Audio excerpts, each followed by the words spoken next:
exposiciones nos importa la obra del autor, su profesionalidad, ese trabajo bien hecho, ese oficio, y cómo en estos espacios las obras dialogan entre ellas. En las exposiciones individuales un artista expone su obra y trae un lenguaje, o 2 o 3 lenguajes. Aquí somos 18 y tenemos 18 lenguajes diferentes, lo cual le da un matiz muy interesante. Una cosa muy importante, y con esto ya empezamos la visita guiada, que las obras expresan por sí mismas. ¿Vale? Cuando nos acercamos a un cuadro, si tiene la capacidad de atraparnos, de invitarnos a la observación, es el objetivo de una obra de arte. Sea música, sea una danza, sea pintura, sea escultura, sea arte. Son estados emocionales que el artista, a través de la imaginación de la forma, está creando ahí unas sensibilidades, unas emociones, unas ideas, y el espectador tiene que irla descubriendo. Que nos expliquen el proceso de realización es muy interesante, o que nos expliquen lo que el artista puede interpretar de su creación, es importante, pero lo más importante es lo que nosotros percibimos. Por eso sería interesante en esta visita guiada, independientemente de lo que podamos hablar sobre las obras, de hecho vamos a hablar de obras que nosotros no hemos hecho o que conocemos al artista, también algunas preguntas o algunos interrogantes que podéis sentir, porque será más fácil que el artista o lo que estemos aquí y conozcamos o lo podamos explicar. Pues nada, vamos a empezar con Fede, con su obra, y que sea el mismo que se presente. Y bueno, esta es mi propuesta para esta exposición. Realmente son 3 obras, pero pertenecen a 2 proyectos diferentes que funcionan por separado o juntos, ¿vale? Uno de los proyectos es Celestial y el otro de los proyectos es Sima, ¿vale? La característica de la diferencia entre los proyectos, aunque lo veáis que las obras son muy similares, es porque el proyecto Celestial tiene toques dorados. Entonces, la obra, esta por ejemplo es del proyecto Celestial y estas 2 son del Sima. Esta tiene dorados, que es el hilo de unión de todo el proyecto, y esta tiene colores plata, ¿vale? Sima son colores plata y el Celestial dorados. En cuanto a los materiales, pues es acrílico y tintas, ¿vale? Con resina. Yo trabajo la resina, la trabajo con relieve, porque le crea una profundidad a la obra y entonces es como si fuera otra obra, ¿no? O sea, trabajo la resina como parte de la obra, no como algo plano sin vida. Me gusta expresar que estas obras son obras vivas, no son obras cerradas, porque realmente según el estado de ánimo y según la luz y según cómo te encuentres, según las emociones, pues interpretas cosas diferentes según el día o la luz o esto. Por eso digo que son obras vivas y no son obras cerradas, sino que tienen esa peculiaridad, ¿no? Luego la luz es muy importante en estas obras y aquí no se ve muy bien por el tipo de luz, pero normalmente estas obras están preparadas para diferentes tipos de iluminación, arriba, de costado, hacia abajo. Si os fijáis, si os acercáis, por ejemplo, para que veáis que la luz es muy importante en estas obras, y aquí no se ven como... Fijaros, al iluminarse, los destellos dorados. Cambia un montón. Cambia muchísimo la obra, porque la obra, si tuviera la iluminación adecuada, aparte de los relieves y los reflejos, pues la obra es otra obra. Fijaros esta, que está aquí muy apagada, y fijaros el cambio en la luz. Sí, se transforma. O sea, la obra es otra. Entonces, claro, esto depende del entorno, pues, y depende del tipo de luz, produce una cosa u otra. En esta, por ejemplo, si os fijáis, el rojo, sin luz no se ve prácticamente. Fijaros cuando acerco la luz. ¿Veis el rojo? O sea, la obra es totalmente diferente con la luz a sin luz. Y el azul. Y el azul, fijaros el azul. Destaca. preguntas y porque yo veo aquí una obra muy madura, muy bien desarrollada, muy trabajada, de mucho oficio, y la abstracción, la pintura, lo que es la abstracción bien hecha, que comunique, que llegue, que tenga fuerza, es muy difícil. Parece que lo abstracto, pintura o cualquier actividad, es más fácil porque todo vale y no todo vale. Entonces, en la obra de Natalie Moss, a mí, cuando entré en su estudio, ese precioso estudio que tienes aquí en Calpe, lo que más me impresionó fue el color, la fuerza del color, tu color, cómo tocar estos colores vivos, estos colores expresivos, los rojos, los amarillos y tal, son colores muy fuertes. Luego están también compensados, también equilibrados, que aquí hablas de tu espiritualidad.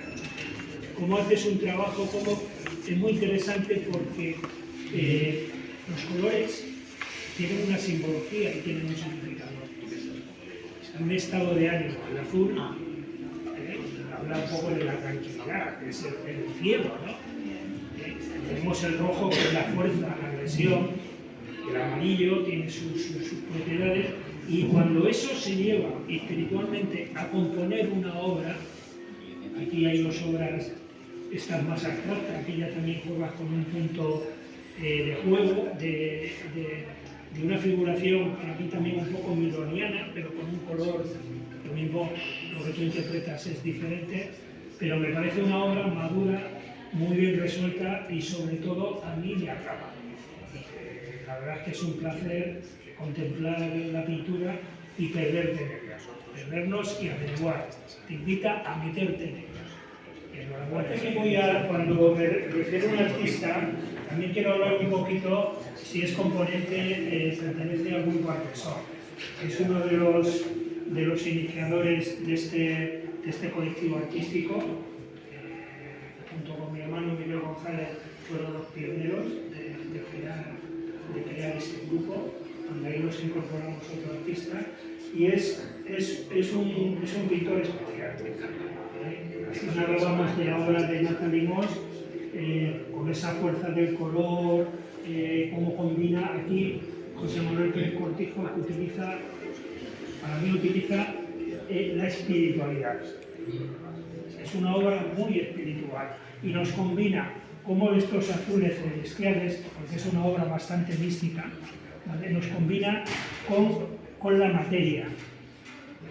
Son altos relieves, son pinturas matéricas. Si nos fijamos, estos son maderas, hay partes de cartón, mete algún trocito de tela, de cuero, aquí vemos tornillos, vemos una villa, coge elementos cotidianos, pero cuando los mete en el cuadro, cuando los incorpora al cuadro, nos crea es muy bueno oír un poco leer un poco lo que él dice, y viene a decir más o menos esto, después de lo que yo he expresado. La vida es ubicua en el universo. Las obras aluden a los posibles seres vivientes del planeta Neptuno, mezclando lo geológico, lo vegetal, de lo vegetal al animal y de lo animal a lo racional. Os digo un poquito cómo estos elementos siempre están con esa transición, con esa espiritualidad y tal, ¿vale? Para sumergir otras formas posibles de seres vivos diferentes de los de nuestro mundo. La materia añadida sobre la tabla explora texturas, volúmenes que se añaden al dibujo y al color. La reducción de colores hace referencia a los rasgos del planeta Neptuno. También nos está haciendo un guiño a diferentes materias, diferentes animales, diferentes seres vivos en otros planetas. Pero para mí, sobre todo, la espiritualidad, el trato de la materia de su obra es lo que más me define. Un artista muy completo y a mí me apasiona. Bueno, soy Marigela y en estas obras he hecho una investigación sobre la sensación del azul, la exploración de la percepción cromática y el sentimiento del azul. Y he partido a partir de numerosos bocetos que reflejan una presencia que surge de los retratos de la memoria. Son miles de bocetos que he hecho y miles de fotografías también. Al final queda una imagen que es pregnante, que es una persona nunca se olvida. Son retratos de memoria, o sea, no con una persona delante, una persona que ya no está. Y cuando la encuentro, pues vuelve a surgir a cada rato. Era lo que le explicaba ahora. Por eso, dentro de una atmósfera azul, que es una espiritualidad, una sensación profunda, interna, muy abismal, surge una presencia y he trabajado estas dos imágenes que son parte de una serie y van a seguir evolucionando hacia otro tipo de como siempre, como he desarrollado durante muchísimos trabajos en busca de esa misma presencia. Esta también es una mujer que está esperando en un espacio interno, ¿sí? Es donde nace la mirada, que es quizás la mirada a la que me refiero. Es una mirada interior. Y por eso también es la experiencia cromática del azul, porque quizás dentro de esa mirada interior tenemos más azul o más violetas o más sensaciones de ese estilo que no se pueden traducir. En el metaverso lo que hago es presentar esos retratos de la memoria que están en la sala principal en un espacio tridimensional que con unos óculos o con gafas de las Ray-Ban, por ejemplo, uno puede estar como en esta sala, que es física, pero en otra que también se pueden apreciar las obras que son físicas, pero se pueden apreciar en cualquier lugar del mundo y en los ordenadores también. A través del ordenador puedes entrar y ver y hacer un recorrido. A su vez, este es un video de presentación de ese recorrido, que también tiene que ver con un recorrido interno, pero es una exploración de estos espacios del metaverso para transmitir un proyecto o un grupo de obras. Más de 50 obras hay dentro de este museo virtual.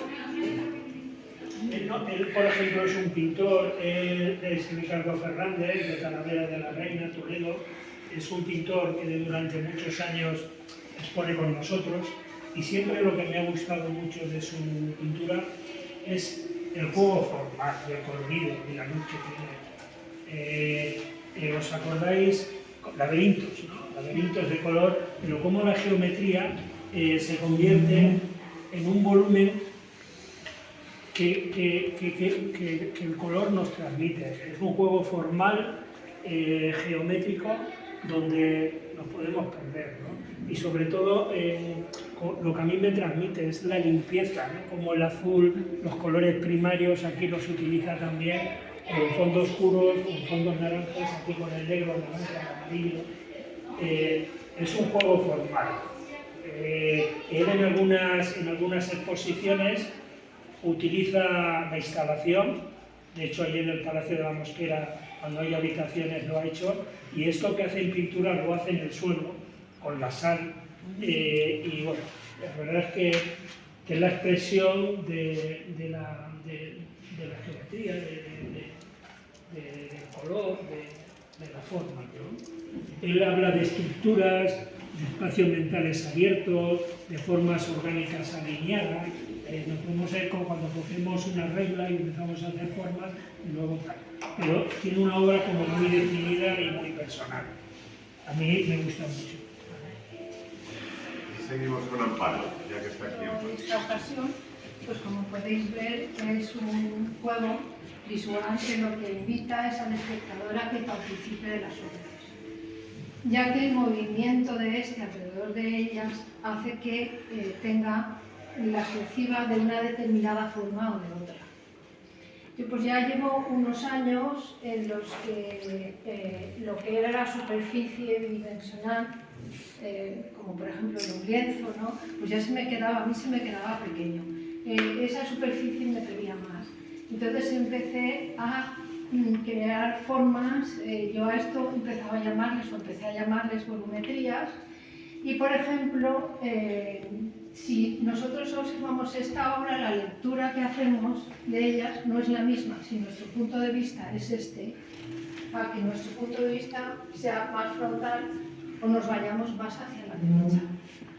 el color cambia, y la lectura que hacemos de la obra. Y eso es lo que en ese juego es en el que quiero que entre el espectador. El espectador en un principio ve la obra, pero estas obras no están hechas para ser vistas desde un punto de vista único, sino que tienen múltiples puntos de vista.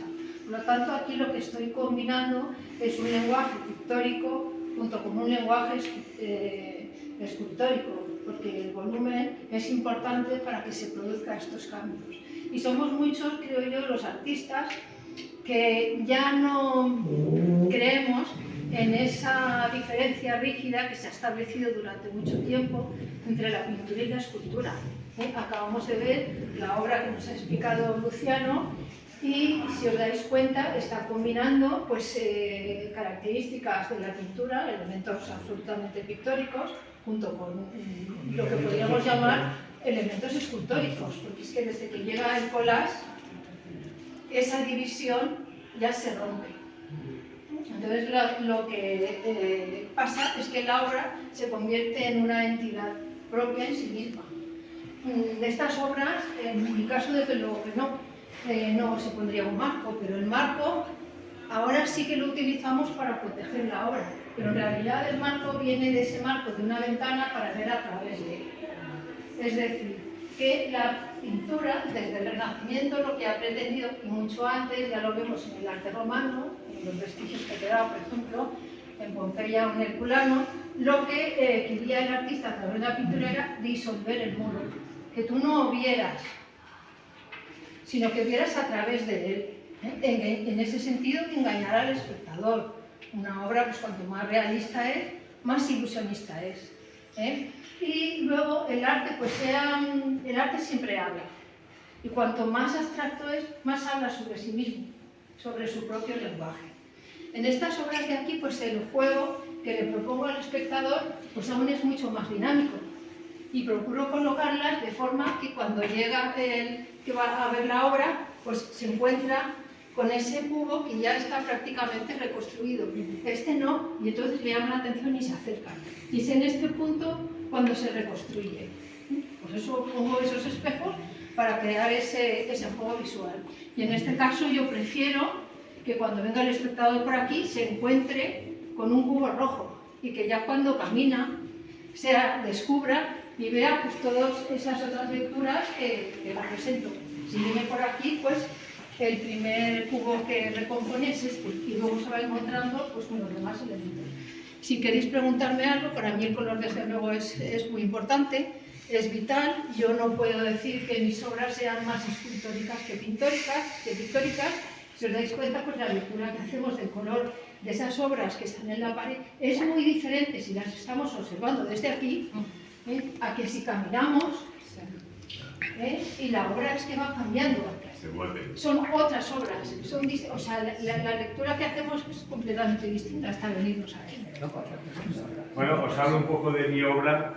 Estas obras que he traído para esta exposición forman parte de una serie de alrededor de 40 retratos que se llama Anónimas.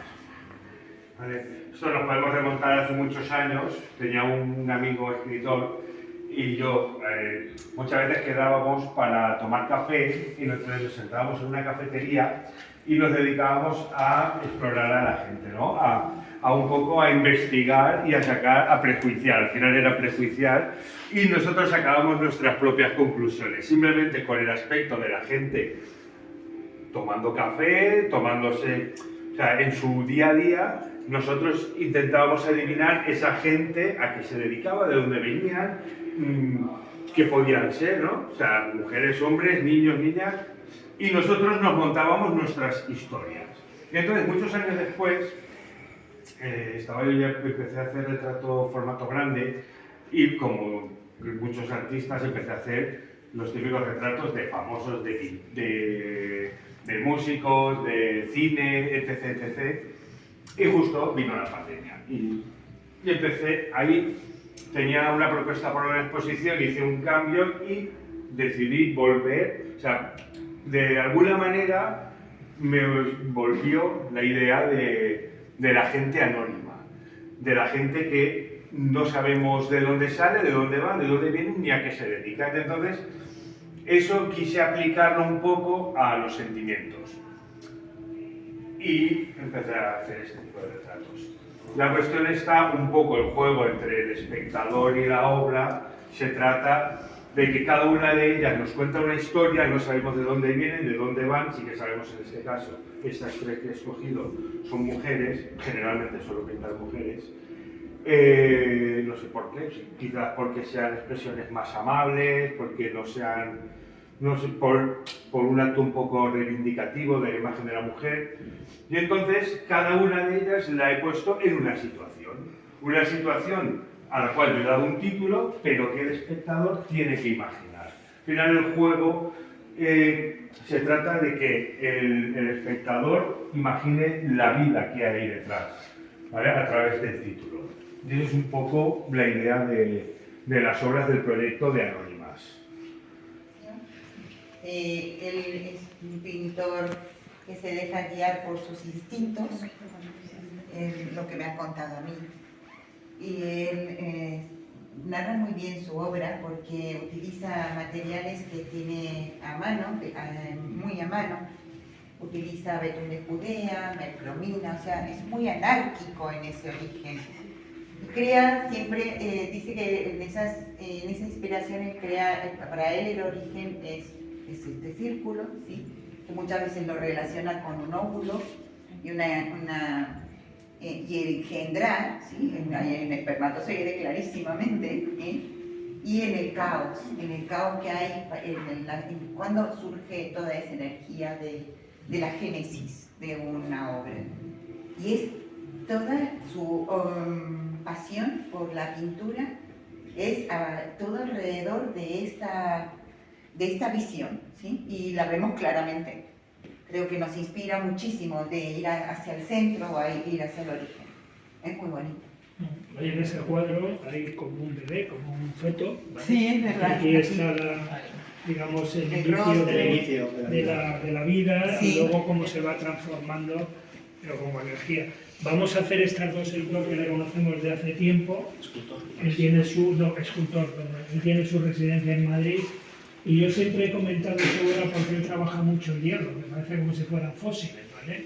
Y él habla mucho de dibujos en movimiento. Su escultura hace con el hierro como si fuera un dibujo en movimiento. Busca la ligereza, busca el movimiento y busca estas formas, ¿vale? Dentro de una línea muy sugerente. Son muy distintas una de la otra, ¿eh? Sí, pero todos... Por ejemplo, tú tienes lo aquí, se sigue una línea, ¿no? La tuya también, el sello Luciano es inconfundible, pero Canovar a veces no sé, sí, pero son muy distintas una de la otra. Sí. ¿Te acuerdas la que pusimos en Casanova? Sí. Era totalmente distinta a esta. Él es un escultor de hierro, su padre es el famoso pintor Rafael Canovar. Que también es ecléctico. Tiene distintas tendencias. Y van buscando. Yo creo que es cierto que en esa búsqueda hay pintores o escultores o artistas que, digamos que nos traen un camino paralelo. Yo pienso que el arte es infinito, que una forma es infinita y por mucho que insistas en ella, siempre te va a proporcionar cosas. Y hay otras personas que les gustan la diversidad.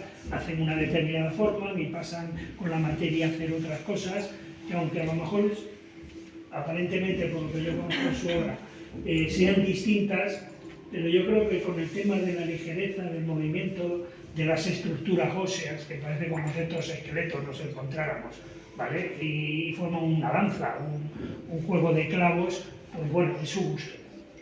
Para mí es un escultor muy... Aquí tenemos al mejor escultor en vida valenciano. Y no es porque lo diga yo, sino porque lo dice su trayectoria. Este señor tiene ahora 78 años, tiene un estudio en Torrent, una nave de 1000 metros, donde ha hecho esculturas monumentales de madera, de hierro, de piedra. La Fundación Bancaja en el 2019 le hizo una exposición, porque es de los grandes. Estaba pues Manolo Vallés, otro de los grandes valencianos, Miquel Navarro, ¿vale? Este hombre es escultor, porque es un escultor de oficio. Sus obras nacen en su taller. Estos hierros no han ido a un cerrajero o a un herrero, yo qué sé, a que se los doble, no, lo ha hecho él. Yo lo he visto. Es oficio, ¿vale? La el famosa, fuego. simplemente una anécdota, la famosa menina de Manolo Valdés de bronce, las maquetas en madera se la hizo Vicente Ortiz, porque fueron amigos. Cuando él dejó el equipo Crónica, le pidió que, porque él no sabe modelar, no sabe tal, y él le hacía el prototipo, la maqueta, para que la llevara a una fundición, y luego él confirmaba como idea, hacía un dibujo, pero la escultura necesitaba de escultores que se la hicieran, ¿vale? Y este hombre, bueno, si vemos el hierro, y no quiero enrollarme más, los que hemos trabajado el hierro, los que hemos trabajado el bronce, esta continuidad, este hierro es macizo, y cómo él consigue doblarlo sin ver ni un punto de soldadura, y te genera, esto lo llama él, lo llama torsión, pero es que es una torsión, o la dama, ¿no? Fíjate cómo podemos seguir la línea como si hubiera cogido un lápiz y hubiera hecho la línea esa continuada, donde las uniones en estas aristas perfectas. Bueno, yo cuando entré su taller la primera vez, porque solo quiero comentar esto, porque la citaba, y pensé que iba a ser una persona que lo que habló de la vanidad, de la arrogancia. Es un maestro. Y un maestro que yo me arrodillé. Más gente se ha arrodillado cuando entra allí, porque es un templo del arte. La persona más sencilla, más humilde y más humana que nos podemos imaginar. Por eso este hombre, que tenerle aquí con nosotros, porque no quiere participar en muchas exposiciones. De hecho, su obra la tiene quiere una fundación y tal, bueno, es un honor. Y lo digo siempre, que bueno, si he amado la escultura, Vicente Ortiz ha sido uno de los maestros que me ha facilitado esa amor hacia la escultura. A ver, la obra de Amalia, Amalia lo que suele hacer es una reinterpretación de obra de grandes artistas, ¿vale? Entonces hace una interpretación de esas obras. Lo que hace es descomponer la obra y crea la obra de una manera cubista desde su punto de vista.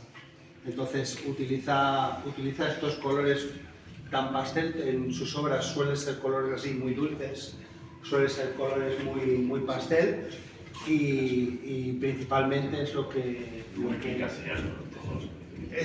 sí, es muy cubista, es una obra muy cubista, porque lo que hace realmente es descomponer una obra de un gran autor. Hace una interpretación, por ejemplo, esta es de Giovanni Boldini, y entonces principalmente es lo que ella hace.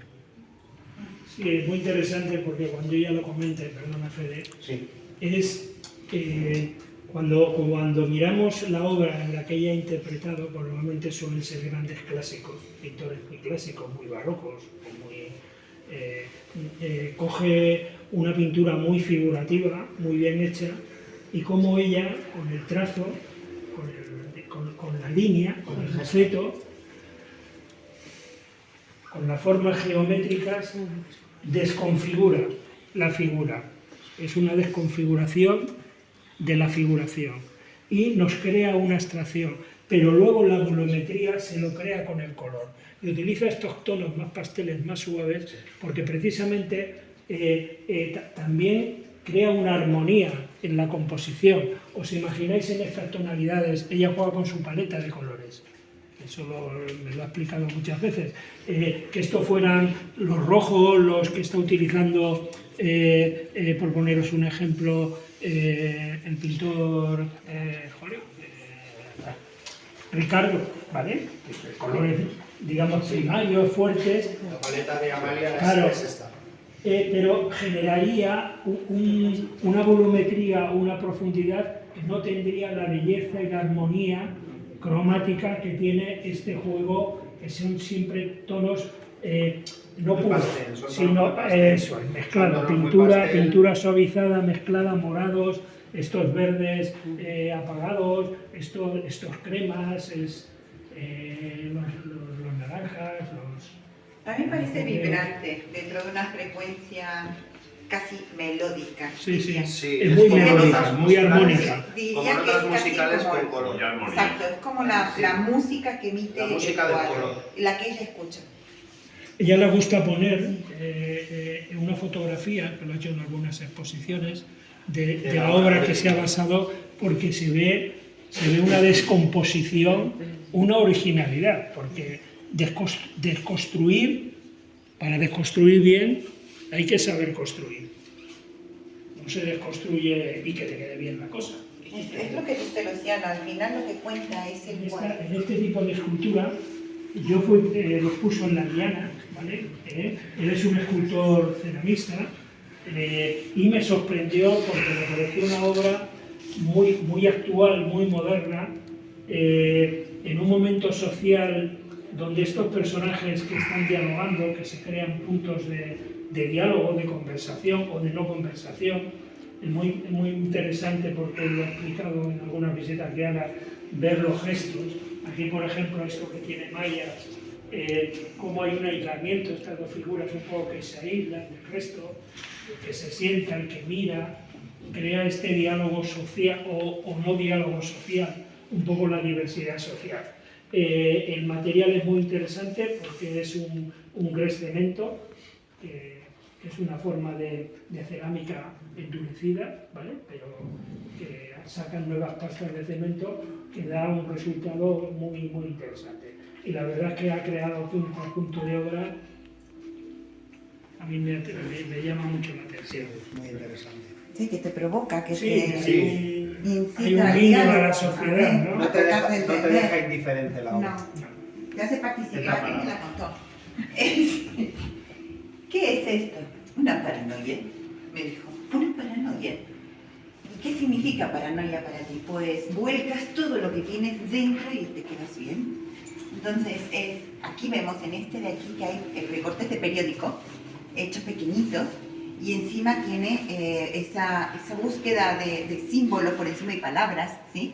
Y él es una persona que se dedica a escuchar los problemas de los demás y a también interpretar lo que está sucediendo en la ciudad o en el entorno. Y creo que es su manera también de catarsis, una catarsis pictórica. ¿Y qué pasa en esa catarsis? Pues surgen los colores primigenios, el amarillo, el rojo y el azul, el negro que tiene también con las palabras que están en inglés, en muchos idiomas.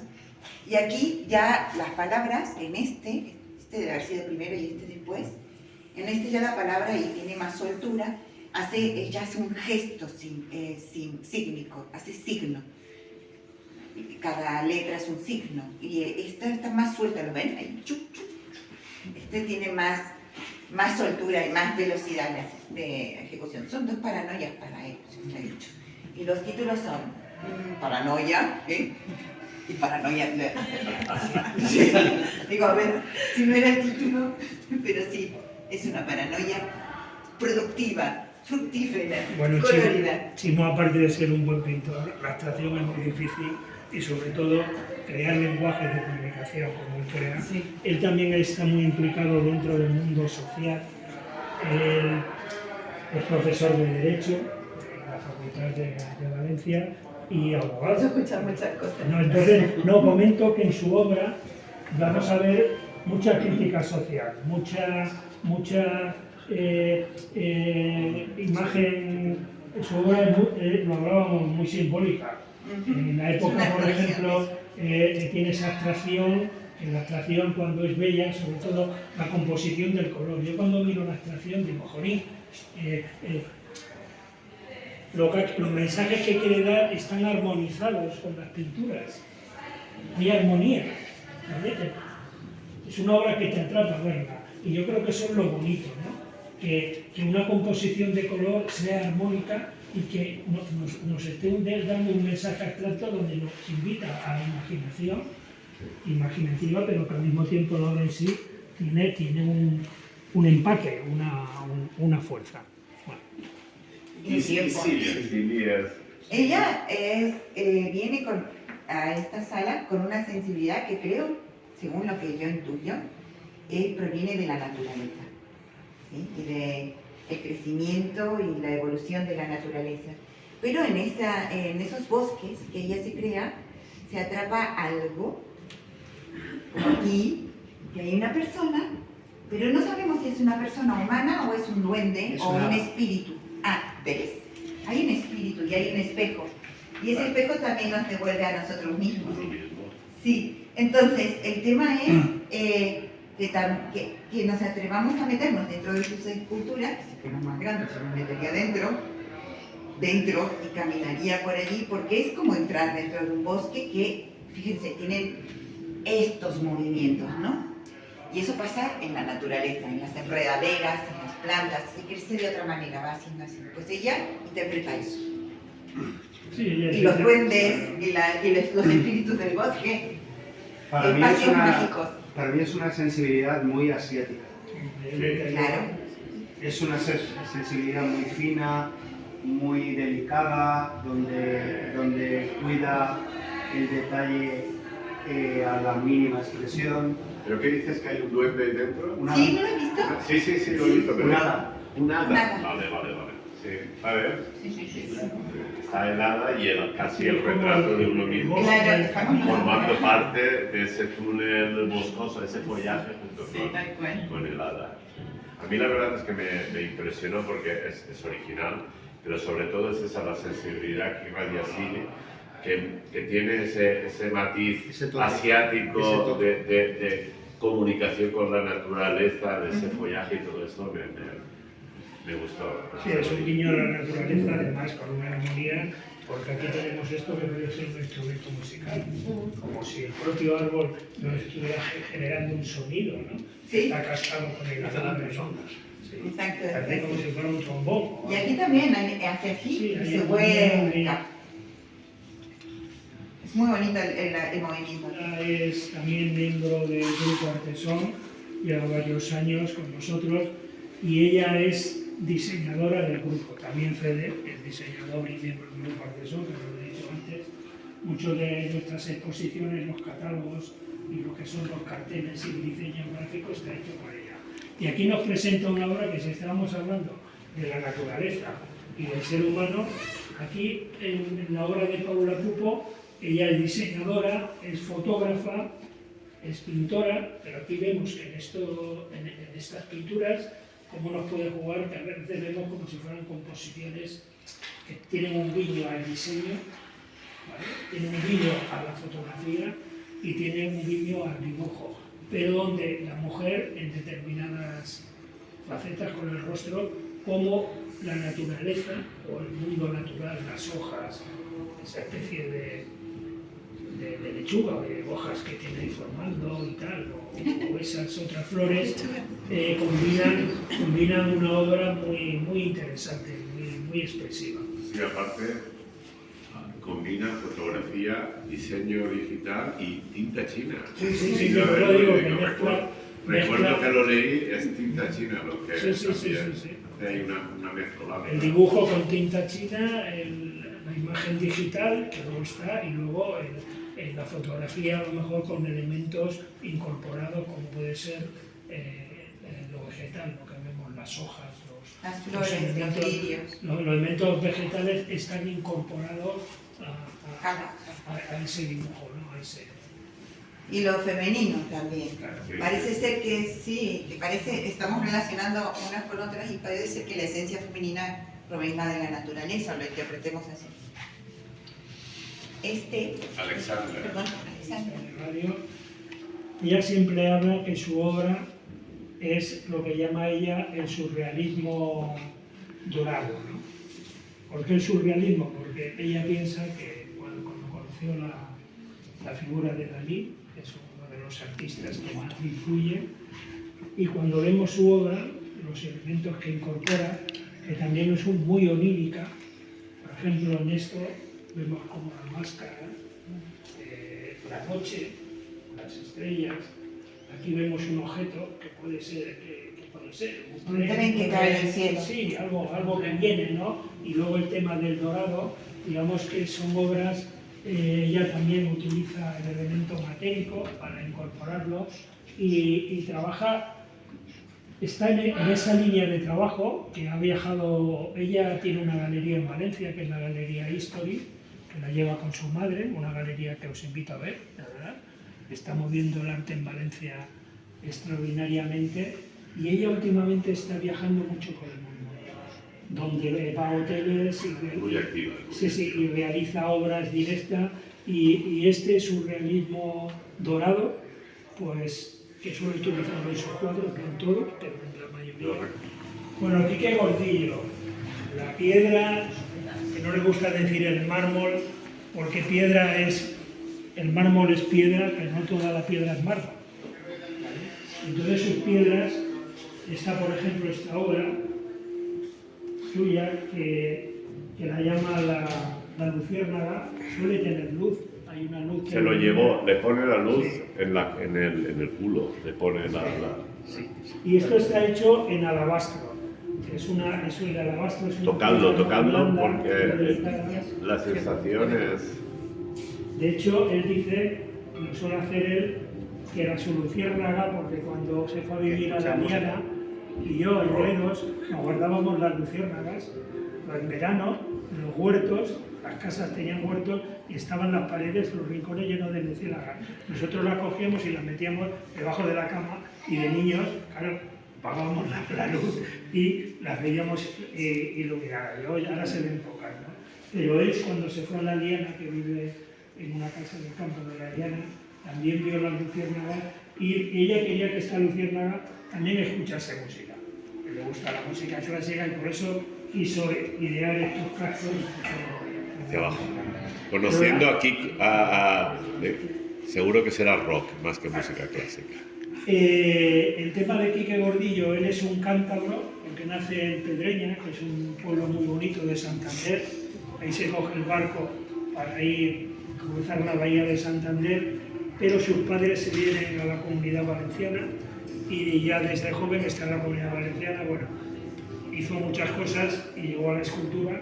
Y él en la escultura, yo siempre le hablo, aunque trabaje en la geometría, hay algo que es la sensualidad en el volumen, ¿no? Como la materia, acariciar la materia, ¿no? Sus obras permiten eso, ¿no? Son esculturas muy... Tiene una textura, hay que tocarlo. Y sobre todo es una obra para tocar. El pulimento, Vicente Ortiz también trabaja en mármol y decía, en mármol hay que suavizarlo, hay que quererlo, hay que mimarlo, hay que pulirlo, ¿no? Y yo creo que en esta obra, que lo llama Puente de los Puentes, crea un puente como una unión del ser humano, ¿no? Esos puentes que nos unimos para poder pasar de un sitio a otro, y es un reflejo, lo tuvimos en la Dana de Valencia, ¿no?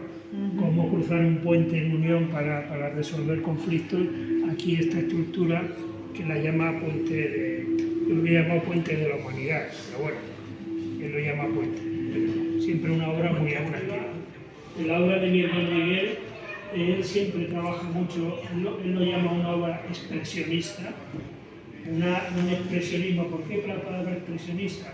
Porque toda la obra que hace expresa, no es geometría pura. Por ejemplo, aquí si no tuviéramos la maternidad tendríamos una geometría pura, que se pueda querer ver aquí muchas cosas, pero cuando nos pone una maternidad, aunque sea en forma geométrica, está ya expresando que hay una mujer con un hijo. Entonces un expresionismo para mí es muy lírico, utiliza una obra, luego hablaré un poquito de esto, más experimental, ¿vale? Y lírica, y donde la conjunción de la figuración dentro de la creación geométrica es un tema más claro. Aquí, por ejemplo, tenemos la cervatilla, donde esto inspirado en la Sierra de Gredos, por las cabras monteses, por la cervatilla. Hay algunos que aquí, por ejemplo, también hay mucho que no son cabras, son lo que llaman ciervos o rebecos, ¿vale? La figura de la cervatilla como Yo hace 30 años me entregaron un toro ibérico, ¿vale? Ahora está en el Museo de Segorbe para hacer unas copias, que dotaba de 3.000 años antes de Cristo. Yo lo tuve en mis manos para hacer unas copias en bronce. Cuando veo esto, cómo estas formas estilizadas, unidas, compensadas, donde se busca la expresión, no el detalle de la figura, no el detalle del músculo, no el detalle, están diluidas, ¿vale?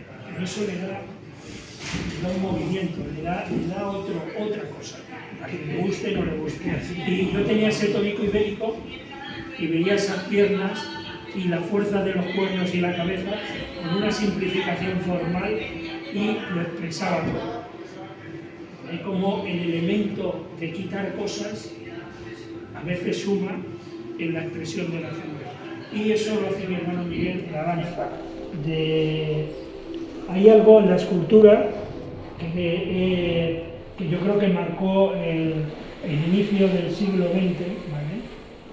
Existían escultores como Henry Moore, Brancusi, los otros, Teiza, Chihira y tal, donde la escultura era volumétrica, que bordillo, la piedra, estamos hablando de volumetría, que son esculturas muy terrenas.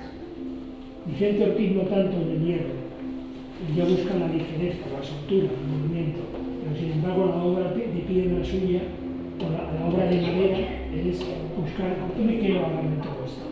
Porque hay un tratado de Kandinsky que es la espiritualidad en el arte, donde ya marcas esas señas, y lo hace en sus obras, y luego Giacometti lo hace en sus esculturas, cómo buscan que las obras leviten, no estén agarradas al suelo, no son volúmenes grandes, pesados, que es materia, sino que quitan materia para buscar ligereza, para buscar espiritualidad, para buscar movimiento. Y esa ha sido mi búsqueda. Algunas de las esculturas que hay aquí, como Los sueños rotos, es un claro reflejo. Para mí fue un orgullo que el año pasado ganara el primer premio y esté puesto ahí en ese espacio de Camper, primero por el mensaje que tenía, de dónde nace y por qué nace, y luego porque simboliza un poco la búsqueda escultórica mía. Es decir, el hierro siempre lo utilizo como una materia que complementa a lo que quiero hacer con el bronce. Aquí, por ejemplo, es una figura más realista, pero es una danza, es una mujer que está danzada. ¿Y qué le da el movimiento? Las cintas. Cuando vemos una figura quieta, cuando la vemos bailando, entonces bailarina, ¿no? Cuando tus brazos se convierten en alas y sus pies, en otras alas, generas movimiento, generas soltura. Captar esa belleza del movimiento y crear esa ligereza en la búsqueda. Y por ejemplo, en esta bailarina, es lo mismo, es una obra muy estilizada, donde la materia está ligada a la soltura y al movimiento. Y también se escucha música. Sí, es muy importante. De hecho, hay algunas piezas de danza, tengo otros estilos, ¿vale? Otras líneas, otros estilos, las líneas de trabajo. La cinta hace, por ejemplo, una clave de sol. A mí es una obra que me encanta, ¿vale? Porque en esta obra Miguel refleja un poco lo que hemos hablado, su forma de entender y expresar la escultura. El tema de la espiral, en este tema recurrente donde hay 1, 2, 3, 4, 5, 6, 7 figuras, sujeta con 2 mujeres, ¿vale? Serían 9 figuras.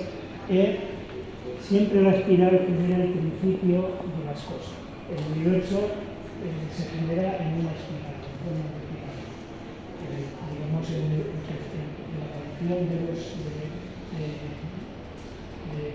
nuestros espacios vitales está en forma de espiral. La espiral es el principio de las cosas y el fin de las cosas. Entonces él hace este guiño con diferentes mujeres que están en movimiento en esta espiral de la vida. ¿Quién nos trae a la vida? El cuerpo femenino, la materia femenina, la espiral como generador de vida. Y luego también hace ese guiño a las olas del mar, a ese movimiento que a veces vemos, que está también en forma de espiral y tal.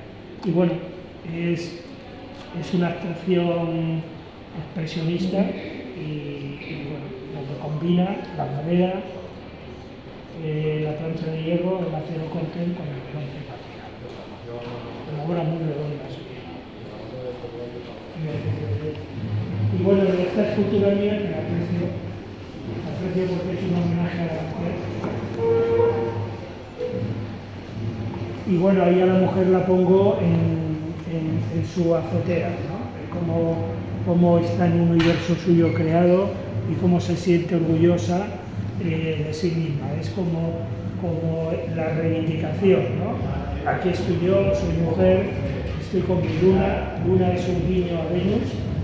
Venus y la mujer siempre en la mitología ha estado siempre estudiada, la luna, Venus y la mujer, y bueno, el tema de su danza individual y personal, una estructura de hierro que tiene movimiento con la figura de la mujer. Y otro guiño a la mujer, ya terminando, es la mujer con el hijo al hombro. Esta, por ejemplo, la quise hacer en roca volcánica con esposi. Esposi es una resina que queda como una piedra muy endurecida. La roca volcánica lo que me permite, al ser pulida, que aparecen todo ese material de marrones y tal, aunque lleva una pátina. Es una obra más clásica y yo aquí quise hacer un homenaje a la mujer, sobre todo a nuestras madres, porque mi padre, de niño, nos llevaba a hombros. El hombre llevaba a los hijos al hombro, como que sacaba la familia adelante. ¿Quién sacaba la familia adelante? Mi madre. Mi padre se iba a trabajar y mi madre con 5 hijos se quedaba en casa y ella nos llevaba, nos lavaba, nos vestía, tal y cual. Y es una reivindicación actualmente a la mujer, al empoderamiento femenino. Como actualmente hay cada vez más familias que la mujer sola o en pareja, pero sacan, sobre todo en soledad, sacan sus hijos y su familia adelante y por eso orgullosa lleva a su hijo al hombro, ¿no? Bueno, espero que os haya gustado esta visita. Pues sí, muchas gracias por esta